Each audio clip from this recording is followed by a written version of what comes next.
Uncle began to explain in detail. Let's begin at the very beginning with taking care of me, then we will graduate as I see it to a higher level. Taking care of the tea, finally taking care of we, you will see that one builds on the another to provide balance. The man asked, "What do you do?" "What I do is the easy part," Uncle said. "Once I make commitment to do something every day, to take care of me, I find a variety of ways to do it. I just try to remember to do something for myself as often and as well as I do something for other people. Whatever I do for myself, however, lets me feel cared for, and that's what makes me feel happy. When you do to take care of yourself will probably be different from what I do. In fact, part of the joy of taking better care of self, nephew, will be discovering what works uniquely for you. What I do to take care of myself may change from week to week, but it usually begins the same way. First, I take that extra minute for myself during the day to stop and ask, is there a better way right now for me to take care of me? Once I have done that, what I do to take care of myself depends upon what I am doing or thinking about when I ask myself the question. Usually, it leads to a change in my behavior or in my thoughts. The man asked, "Would you give me some specific examples, Uncle, how you take care of yourself?" "Certainly," Uncle said. "I remember when I felt I just didn't have enough time to myself during the day. In the middle of feeling resentful about this, I took a minute out. I thought about it quietly for a while, and rather than stay resentful, I decided to get up an hour earlier in the morning and have that be my hour to do with as I liked sometime during the day." Uncle smiled. "But I remember the first morning I've tried it. I was tired and I really didn't want to get up. I remember sleepily asking, 'Isn't there a better way?'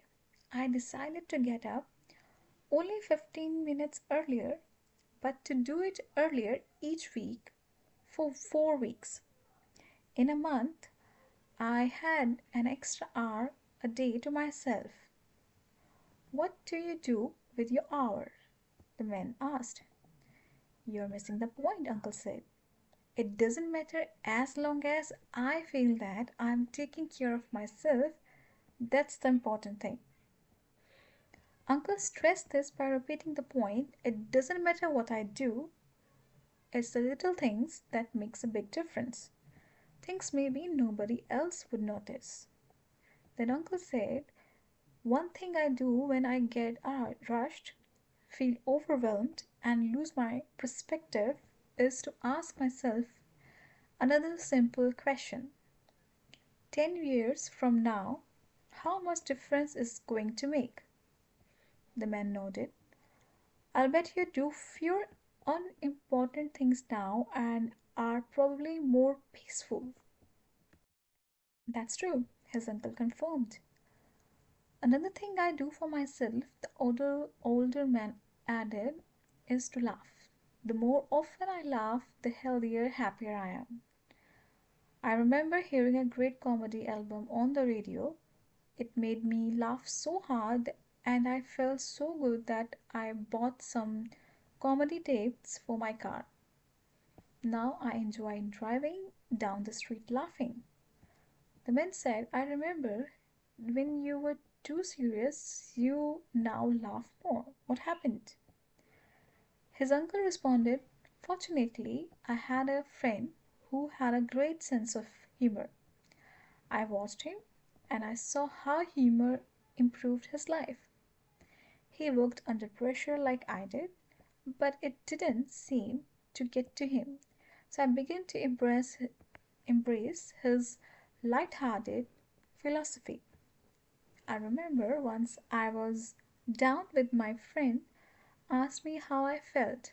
I said I felt like hiding. Then he said, 'No problem.' He asked me if I had a closet in my house. I said, "Of course I do."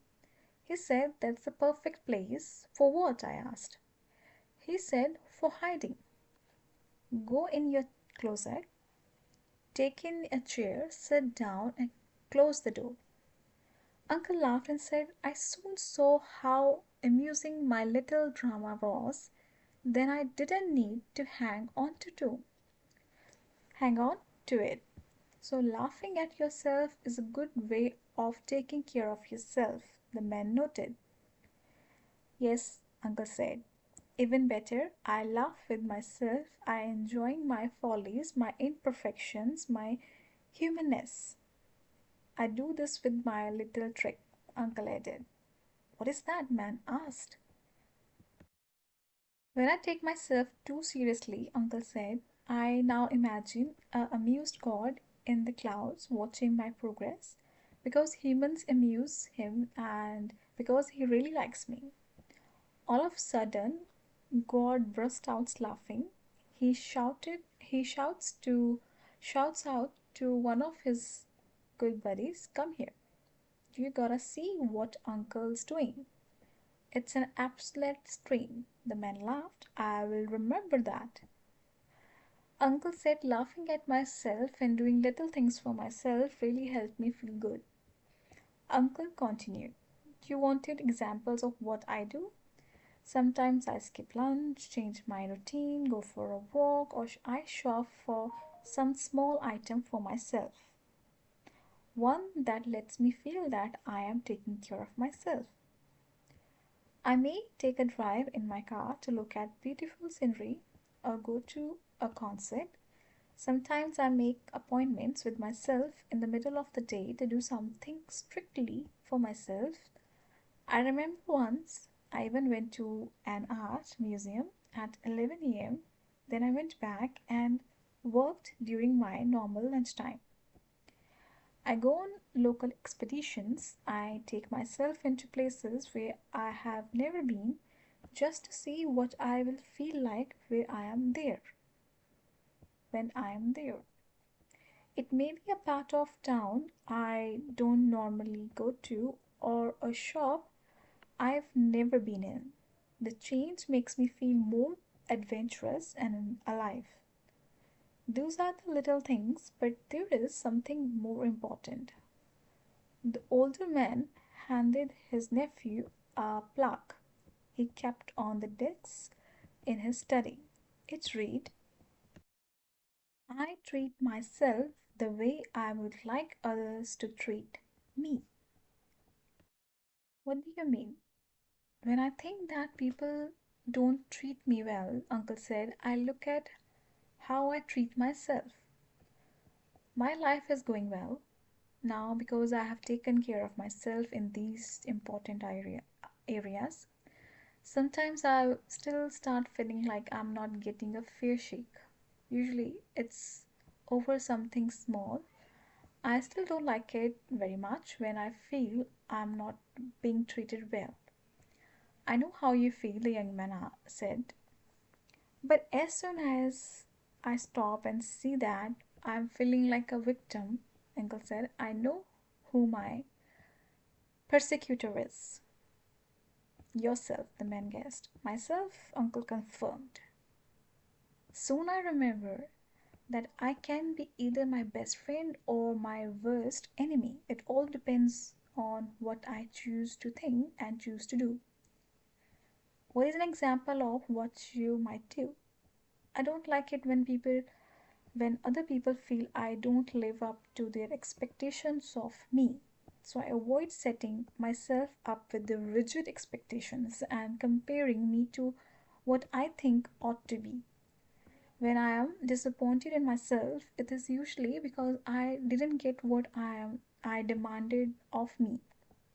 I've learned not to expect my perfect fantasy Thanksgiving holidays of turkeys, candles, and absolutely grateful family and friends.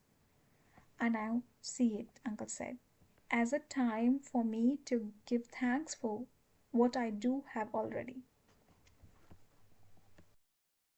The man said, so the disappointment, the unhappiness is the difference between the fantasy and the reality.